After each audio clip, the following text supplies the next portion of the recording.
playing with another person can happen once you're ready to share, once you're ready to take turns, once you're able to give and take, and that is a part of your emotional development which only comes in by age maybe 4, 5 and above. So there are children who don't like to share their toys, so parents have to also be mindful of that when they're having play dates. For parenting tips, celebrity interviews, recipes, conversations with experts, DIYs, and lots more. Subscribe to Kids Talk Press now. A quick question on play and development and linking that to emotional intelligence in kids. So play, I mean, while you can do solitary play, when we think of play, we always think of playing with someone or something, right? And I think any interaction with a being outside of yourself develops a lot of understanding of yourself, right? Whether you like something, you don't like something, your frustration tolerance, your patience levels, your ability to see something through, your levels of perseverance. So those are all skills that I think are very, very underrated. And this is something that I had said recently when I was addressing a bunch of parents, that we're so focused on academic success.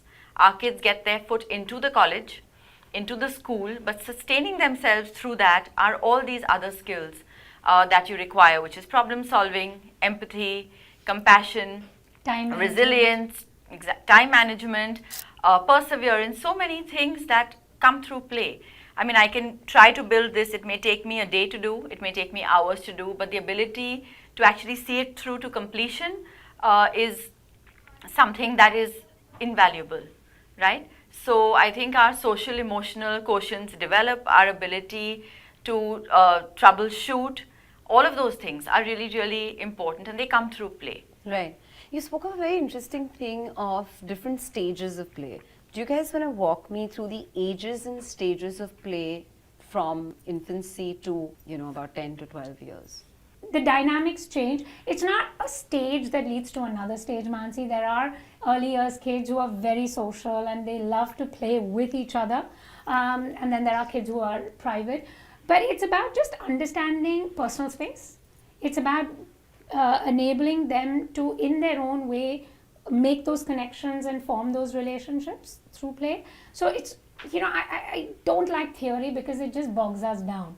Then we look at one stage, second stage, third stage, and then we'll try and follow that, and in that miss out on the beauty of seamless movement. Just treat play as a social thing.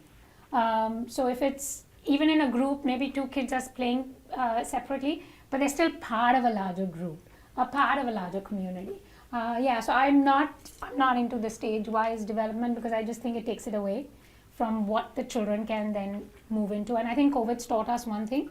Kids are racing into some things like life skills way more than they were pre-pandemic. Maybe the academic has taken a little bit of a lag, but eventually what's really important is the balance. So I'm not into the whole stage-wise development. I'm just thinking of it more fluid. Right. So I mean, I guess stage-wise just helps people, I think, know what to expect. Yeah. I think that's what it helps with helps moms know that, okay, is my child doing what they're supposed to at this point in time? And like Fatima rightly said, it is a lot to do with your personality as well. Right. So I think playing with another person can happen once you're ready to share, once you're ready to take turns, once you're able to give and take, and that is a part of your emotional development which only comes in by age maybe 4, 5 and above. So there are children who don't like to share their toys, so parents have to also be mindful of that when they're having play dates or they're taking all the toys out. It's something I tell parents all the time, that we tend to not give children the respect that they deserve. We look at them as little people and we feel they don't know. One thing I've always done is when my kids have had friends come over, I've said, what do you want to share? Keep that out. What you don't want to share can be hidden away in my room. Because we have friends, and it's not like we say, oh, you liked my clothes, come on, take it out of the cupboard and go, right? We respect our space and we expect people to do the same, but we don't do that with children. We say, come on, you have to share. Sharing is good. But it's a very human trait. You can share comfortably everything with one type of person who you feel non-threatened by, and somebody you don't want to share with, and that's fine. So even in terms of ensuring that play is fun, to even organize that much for children. So knowing that that is a normal stage of development, and then gradually easing them up to understand that, you know, your friend is playing with a toy doesn't mean they're going to take it home. You're not threatened by it. That is also a part of emotional development that goes hand in hand with being able to play with people and then moving into larger groups and circles. Right. So that is something that we need to know and move them up from infancy into young adulthood, where they learn how to cooperate and play, give and take, lose, Right. win gracefully. All of those things are aspects of play. You've got to know that sharing is a large part of play. Yeah. And while we just say, just play, sometimes you've got to match personalities, Yeah. you've got to match interests. It's not as simple as just play. So if you can, as a parent, know that your child, it's great to share, it's great to cooperate, and we know that those are things we want to teach our children, we've got to have that as our ultimate goal and ease them up through those stages of development.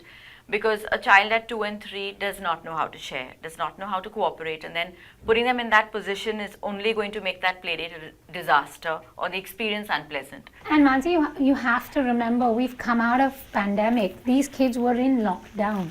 They were in isolation. There was no social skills.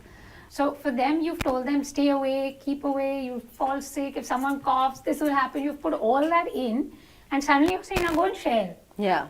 With another kid who's put her finger in the nose. So there's one kid in the preschool who said she just put her finger in the nose, Miss Fatima.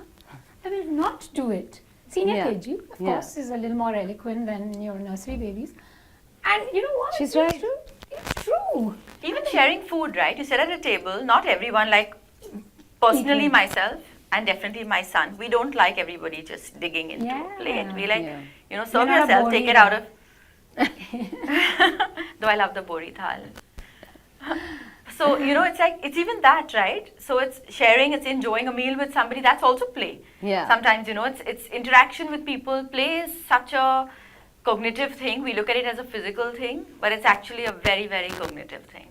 Yes. You can be manipulating a toy and not be there at all, mentally, emotionally, happily, otherwise. So I think it needs to be integrated entirely. All of you needs to be engaged with that toy or that experience to make play fun.